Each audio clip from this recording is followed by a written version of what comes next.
जय भीम साथियों, भारत की धरती पर कई महापुरुष पैदा हुए हैं, पर बाबा साहब जैसा कोई नहीं। सबकी अपनी कोई न कोई विशेष कहानी है।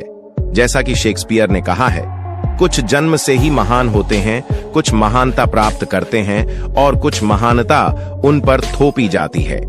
बाबा साहेब डॉक्टर अंबेडकर की कहानी भी महानता से भरी है। ये महानता मेहनत, संघर्ष के बल पर प्राप्त की है। जिस फूल को हिंदुत्व के हिंदूपन ने पग पग पर कुचलने और मसलने की कोशिश की, वह फूल आखिर ऐसा खिला जिसने न सिर्फ भारत को ही बल्कि संसार को भी अपने ज्ञान की महक से मोह लिया और सिंबल ऑफ नॉलेज बनकर हमेशा के लिए अमर हो गए।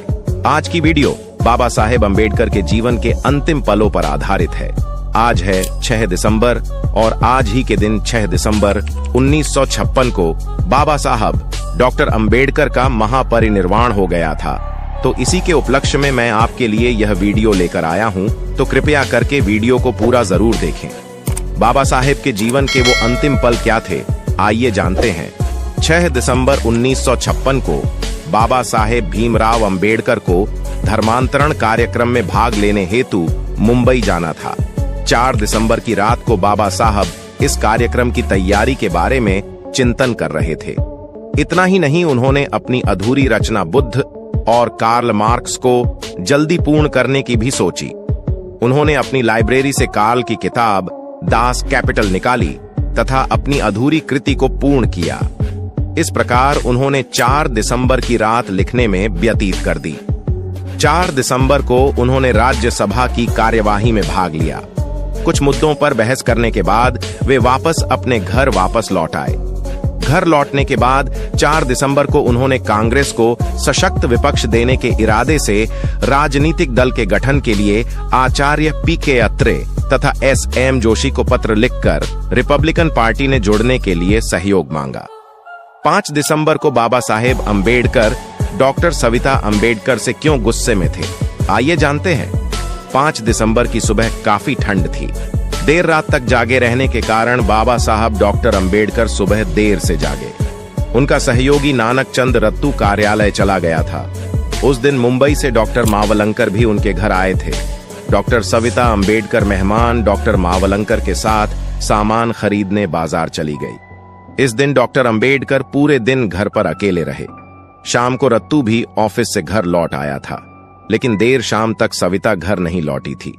उन दिनों बाबा साहब की तबीयत बहुत खराब चल रही थी। इस तरह मेहमान के साथ पूरे दिन देर तक घर से बाहर रहना बाबा साहेब को चुभ रहा था।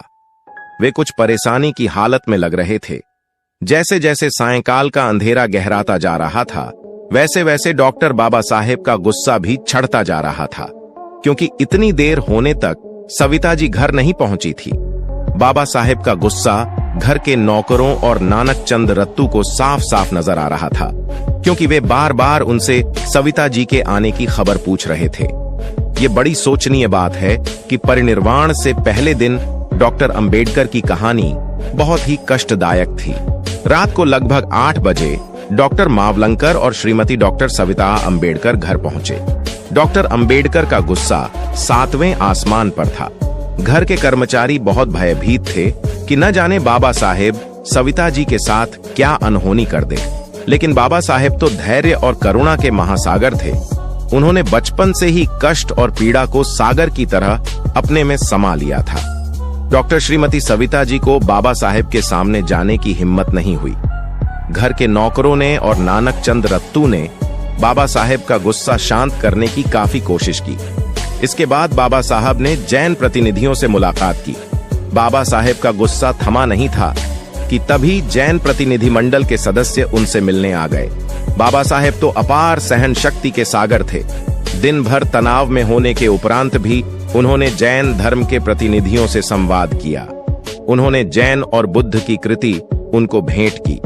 जैन प्रतिनिधि मंडल के अगले दिन 6 दिसंबर के आमंत्रण को उन्होंने स्वीकार कर लिया। डॉक्टर मावलंकर रात को हवाई जहाज से मुंबई चले गए थे।